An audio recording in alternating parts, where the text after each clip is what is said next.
ಅಲ್ಲಿಗೆ ಒಮ್ಮೆ ಹೋದಾಗ ಅದ್ ನೋಡ್ತಾ ಇರುವಾಗ ಏನಾಯ್ತು ಅಂದ್ರೆ ರಂಗಸ್ಥಳ ಮತ್ತೆ ಚೌಕಿ ಇದ್ ಮಾಡುವಾಗ ಸರಿ ಕತ್ಲೆ ಆಯ್ತು, ಅಂದ್ರೆ ಸೂರ್ಯ ಮುಳುಗಿ ಆಯ್ತು. ನಾನು ಆವಾಗ ಯೋಚನೆ ಮಾಡಿದೆ ಏನಂದ್ರೆ, ಈಗ ನಾವು ಮನೆಗೆ ಹೋದ್ರೆ ಮನೆಯಲ್ಲಿ ಮತ್ತೆ ಆಟ ನೋಡ್ಲಿಕ್ಕೆ ಬಿಡುವುದಿಲ್ಲ, ಆಟಕ್ಕೆ ಹೋಗ್ಲಿ ಬಿಡು, ಕತ್ಲೆ ಆಯ್ತು ಇನ್ನು ಮತ್ತೆ ಆಟೋ ಮತ್ತೆನಾ ಅಂತ ಬೈತಾರೆ.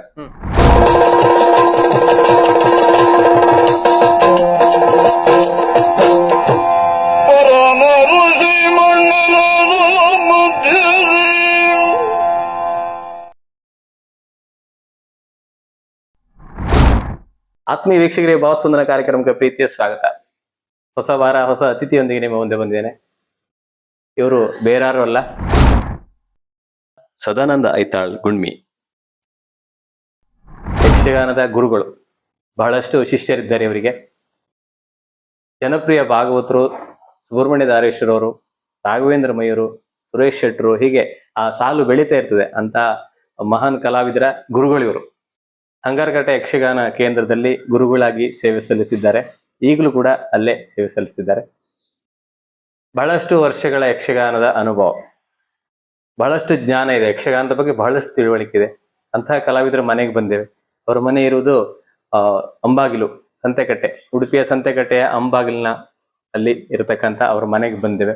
ಅವ್ರ ಜೊತೆ ಮಾತುಕತೆಯನ್ನು ಆಡೋಣ, ಅವರ ಸಾಧನೆ ಹಾದಿಯ ಪಯಣವನ್ನ ತಿಳಿಯೋಣ ಎನ್ನುವ ನಿಟ್ಟಿನಲ್ಲಿ ಬಂದಿವೆ. ಹಾಗೆ ಹಿರಿಯ ಕಲಾವಿದರು, ಯಕ್ಷಗಾನದ ಗುರುಗಳು, ಅವರಿಗೆ ನಾವು ಭಾವಸ್ಪಂದನ ಕಾರ್ಯಕ್ರಮಕ್ಕೆ ಪ್ರೀತಿಯ ಸ್ವಾಗತವನ್ನು ಕೋರೋಣ ನಮ್ಮ ನಿಮ್ಮೆಲ್ಲರ ಪರವಾಗಿ. ಸರ್, ನಿಮಗೆ ಪ್ರೀತಿಯ ಸ್ವಾಗತ ಸರ್. ನಮಸ್ಕಾರ. ನಮಸ್ತೆ ಸರ್. ನಮಸ್ತೆ ಸರ್. ಬಹಳ ಹಿರಿಯರು ತಾವು. ಯಕ್ಷಗಾನ ಕೇಂದ್ರದಲ್ಲಿ ಬಹಳಷ್ಟು ವರ್ಷದಿಂದ ಇದ್ದೀರಿ. ತಮ್ಮ ಈ ಬಗ್ಗೆ ತಿಳಿಯುವಂತ ಕುತೂಹಲ ನಮಗೆ. ತಮ್ಮ ಬಾಲ್ಯ ಜೀವನ, ತಮ್ಮ ತಂದೆ ತಾಯಿಯವರ ಬಗ್ಗೆ, ತಮ್ಮ ಸಹೋದರ ಸಹೋದರರ ಬಗ್ಗೆ ಮತ್ತು ತಮ್ಮ ಯಕ್ಷಗಾನ ಆಸಕ್ತಿಯ ಬಗ್ಗೆ ತಿಳಿಸಿ ಸರ್.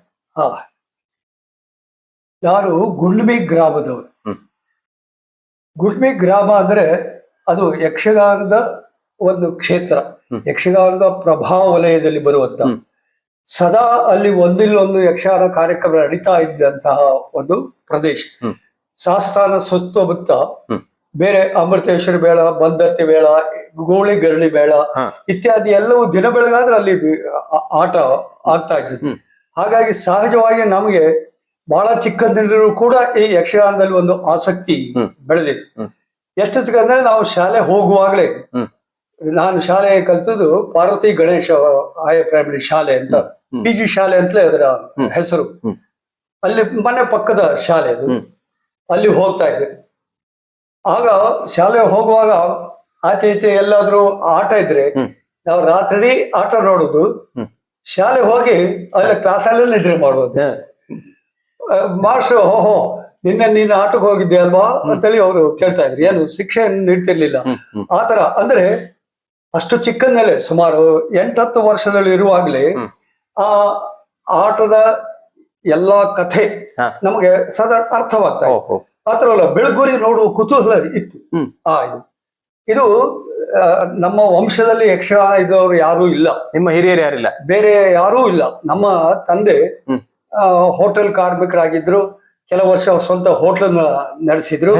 ಸಾಮಾನ್ಯ ನಮ್ಮ ಈ ಪ್ರದೇಶದಲ್ಲಿ ಏನಂದ್ರೆ ಸಾಮಾನ್ಯ ಹೆಚ್ಚಾಗಿ ಬ್ರಾಹ್ಮಣ ವರ್ಗದಲ್ಲಿ ತಂದೆ ಪರ ಊರಲ್ಲಿ ದುಡಿತಾ ಇರ್ತಾರೆ, ತಾಯಿ ಮನೆ ವಾರ್ತೆ ನೋಡ್ಕೊಂಡು ಬೇಸಾಯ ಅದಿದೆ ಮಾಡ್ತಾರೆ. ನಮ್ಮಲ್ಲೂ ಹಾಗೆ ಆಗಿದೆ. ತಂದೆಯವರು ಹೆಚ್ಚಾಗಿ ಹೊರಗಡೆ ಇದೆ, ಎಲ್ಲೋ ವರ್ಷಕ್ಕೆ ಒಮ್ಮೆ ಅಥವಾ 2 ಸಾರಿ ಬಂದ್ರೆ ಹೆಚ್ಚು. ಎಲ್ಲಾ ಜವಾಬ್ದಾರಿ ನಮ್ಮ ತಾಯಿಗೆ ಆಗಿತ್ತು. ನಮ್ಮ ತಾಯಿ ಒಳ್ಳೆ ಹಾಡುಗಾರತಿ ಆಗಿದ್ದರು. ಅವರಿಗೆ ಈ ಕಲೆ ಸಾಹಿತ್ಯ ಇದ್ರ ಬಗ್ಗೆ ಆಸಕ್ತಿ. ಹೆಚ್ಚೇನು ಓದೋದು ಬರೆಯೋದು ಅಷ್ಟೇ ಮಾತ್ರ ಗೊತ್ತಿದೆ. ಶೈಕ್ಷಣಿಕ ಹಿನ್ನೆಲೆ ಇಲ್ಲದೆ ಇದ್ರೂ ಕೂಡ ಈ ಸಾಂಸ್ಕೃತಿಕ ವಿಚಾರವಾಗಿ ಅವರಿಗೆ ಆಸಕ್ತಿ ಇತ್ತು.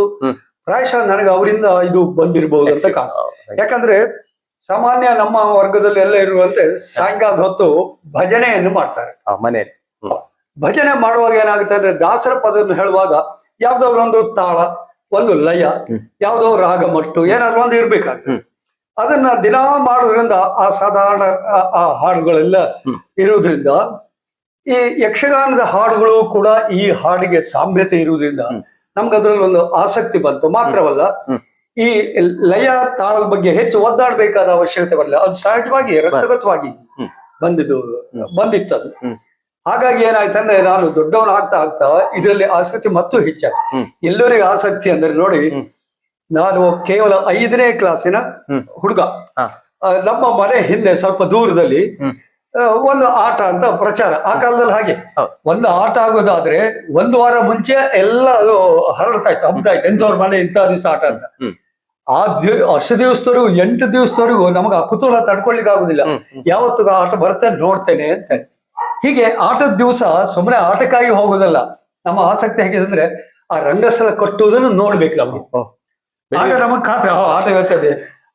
ಆಚೆ ಚೆದ್ದಲೆಲ್ಲ ಹಾಗೆ ಆಟ ಇವತ್ತಂತಾದ್ರೆ ನಾವು ಸಾಯಂಕಾಲ ಶಾಲೆಯಿಂದ ಬಂದವ್ರೆ ಮನೆಯಲ್ಲಿ ಉಡುಪನ್ನ ಬದಲಿಸಿ ಆ ರಂಗಸ್ಥಳ ಚೌಕಿಯನ್ನು ಕಟ್ಟುವುದನ್ನು ಹೋಗಿ ನೋಡುದು ನಾವು. ಹಾಗೆ ಹೋಗುವಾಗ ನಮ್ಮ ಡ್ರೆಸ್ ಹಳ್ಳಿಯಲ್ಲಿ ಹೇಗಿತ್ತು ಅಂದ್ರೆ ಬರೀ ಒಂದು ಚಡ್ಡಿ ಬನಿಯನ್ ಮಾತ್ರ, ಶರ್ಟ್ ಇಲ್ಲ, ಅದರಲ್ಲೇ ಹೋಗುದು. ಆ ರಂಗಸ್ಥಳ ಚೌಕಿ ಆಗ್ತಾ ಇರೋದೆಲ್ಲ ಕುತೂಹಲದಿಂದ ಹೇಗ್ ಕಟ್ತಾರೆ, ಏನ್ ಮಾಡ್ತಾರೆ ಎಲ್ಲ ನೋಡುವುದೇ ಪ್ರತಿ ಒಂದನು.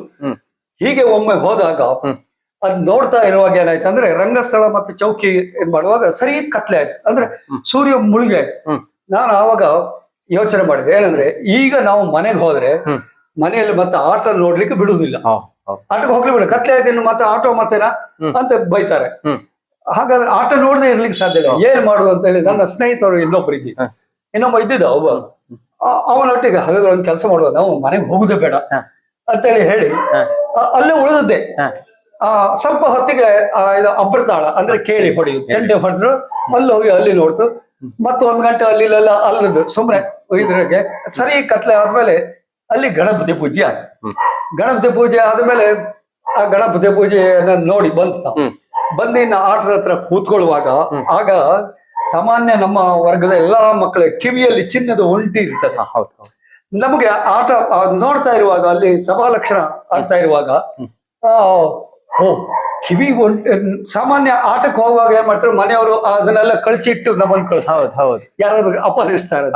ನಮಗ ಆಗ ನೆನಪಾಯ್ತು, ನಮ್ಮ ಕಿವಿದ್ ಯಾರಾದ್ರೂ ಅಪಹರಿಸಿದ್ರೆ ಏನ್ ಮಾಡುದು ಅಂತೇಳಿ ಅಲ್ಲೇ ತೆಗೆದು ಅಲ್ಲೊಬ್ರು ದೊಡ್ಡವ್ರ ಹತ್ರ ಯಾರ ಹತ್ರ ಕೊಟ್ರೆ ಮತ್ತೆ ಹೋಗುವಾಗ ಕೊಡ್ತಾರೆ ಅಂದ್ಬಿಟ್ಟು ನಾವು ಒಂದು ಪೇಪರ್ ನಲ್ಲಿ ಮಡಚಿ ಅವ್ರಿಗೆ ಕೊಟ್ಟು ನೋಡಿ, ಅವ್ರಿಗೆ ಕೊಟ್ಟ ನಂತರ ಸ್ವಲ್ಪ ಹೊತ್ತ ನಂತರ ನಮ್ಗೆ ಹೌದು ನಾವು ಅವ್ರ ಹತ್ರ ಕೊಟ್ಟಿದ್ದೆ, ಅವ್ರು ಕಿಸೆ ಹಾಕೊಂಡು ಮನೆಗೆ ಹೋದ್ರೆ ನಮ್ದು ಇದು ಹೋಯ್ತಲ್ಲ, ಮತ್ತೆ ನಾವು ಮನೆ ಹೋಗ್ಲಿಕ್ಕಿಲ್ಲ ಆಯ್ತಾ ಇಲ್ವಾ, ಇನ್ನೇನ್ ಮಾಡುದು ಅಂತೇಳಿ ಹುಡುಕಿದ್ರೆ ಅವ್ರು ಸ್ಪಷ್ಟ ಗೊತ್ತಿಲ್ಲ, ಚಿಕ್ಕವ್ರು ತಾನೆ ಯಾರ ಹತ್ರ ಕೊಟ್ಟಿದ್ದ ಅಂತ ಇದಿಲ್ಲ. ಕೊನೆಗೂ ಚೌಕಿ ಹತ್ರ ನೋಡುವಾಗ ಅಲ್ಲಿದ್ರೆ ನಮ್ಗೆ ಗೊತ್ತಿತ್ತು, ಇವ್ರ ಹತ್ರ ಕೊಟ್ಟಿದ್ದ ಅಂತ.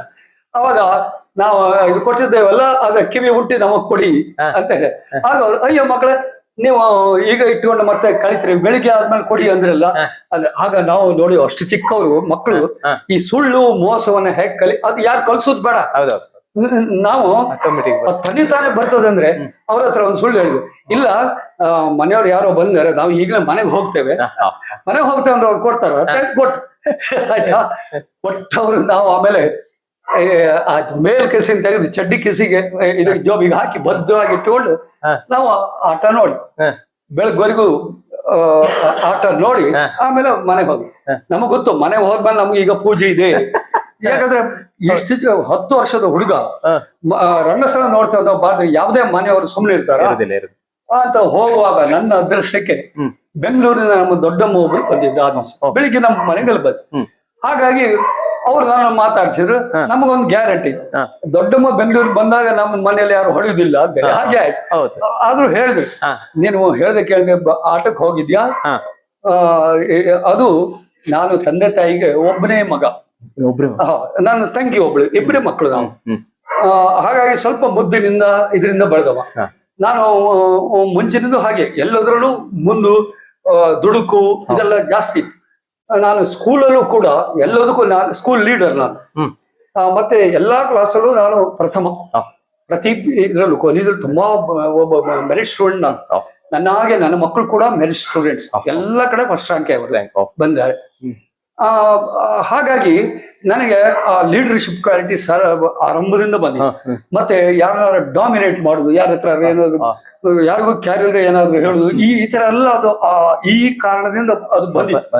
ಹಾಗಾಗಿ ಈಗಲೂ ಕೂಡ ಯಕ್ಷಗಾನದಲ್ಲಿ ಸದಾನಂದ ಐತಾಡ್ರ ಅಯ್ಯೋ ಮಾರ್ರಿ ಅವ್ರ ಹತ್ರ ಮಾತಾಡೋ ಸಾಧ್ಯ ಅಂತ ನೇರವಾಗಿರ್ತೀರಿ. ಹೇಳುದು ನಾನು ಏನಾದ್ರು ಫೋರ್ತ್ ರೈಟ್ ನನಗೆ ಅನ್ನಿಸಿದ್ದನ್ನು ನಾನು ಹೇಳುವ ಅಭ್ಯಾಸ ಖಂಡಿತ. ಹೀಗೆ ಪ್ರೈಮರಿ ಶಾಲೆ ಹೋಗಿ ನಾನು ಒಂದು ದೊಡ್ಡ ಹೈಸ್ಕೂಲಿಗೆ ಸೇರಿದೆ. ಅಲ್ಲೂ ಕೂಡ ವಿದ್ಯೆ ಎಲ್ಲ ಬಹಳ ಯಾವ ಹೈಸ್ಕೂಲ್ ಸರ್? ಕೋಟ ವಿವೇಕ ಹೈಸ್ಕೂಲ್, ಈಗ ವಿವೇಕ ಜೂನಿಯರ್ ಕಾಲೇಜ್ ಅಂತ ಆಗಿದೆ. ನಾವು ಕಲಿಯುವಾಗ ಹೈಸ್ಕೂಲ್ ಆಗಿತ್ತು. ಆಮೇಲೆ ನಾವು PUC ಸೇರುವಾಗ ಅಲ್ಲಿ PUC ಬಂತು. ಮುಂಚೆ PUC ಇರ್ಲಿಲ್ಲ. ನಾವು ಹೋಗುವಾಗ ಅಲ್ಲಿ SSLC ಪಾಸ್ ಆದ್ಮೇಲೆ ಅಲ್ಲಿಗೂ ಬಂತು. ಅದನ್ನ ಪಾಸ್ ಮಾಡಿದ್ಮೇಲೆ ನಾನು ಕಾಲೇಜ್ ಹೋಗ್ಬೇಕಂತಾಗಿ ಉಡುಪಿ ಪೂರ್ಣ ಪ್ರಜ್ಞಾ ಕಾಲೇಜಿಗೆ ಸೇರಿ. ಆಗ ಮಾನ್ಯ ಗೋಪಾಲಕೃಷ್ಣ, ಕವಿ ಗೋಪಾಲಕೃಷ್ಣ ಅಡಿಗರು ಅಲ್ಲಿಯ ಪ್ರಿನ್ಸಿಪಾಲರಾಗಿದ್ರು. ಆಮೇಲೆ ನಾವು ಕಲಿತಾ ಇರುವಾಗಲೇ 71ನೇ ಇಸ್ವಿಯಲ್ಲಿ ಅಲ್ಲೊಂದು ಲೋಕಸಭಾ ಚುನಾವಣೆ ಬಂತು. ಅವರು ಆಗಿನ ಜನಸಂಘದ ವತಿಯಿಂದ ಮೈಸೂರಿನ ಇದರಲ್ಲಿ ಅವರು ಬೆಂಗಳೂರು ದಕ್ಷಿಣ ಕ್ಷೇತ್ರದಿಂದ ಸ್ಪರ್ಧಿಸಿದ್ರು.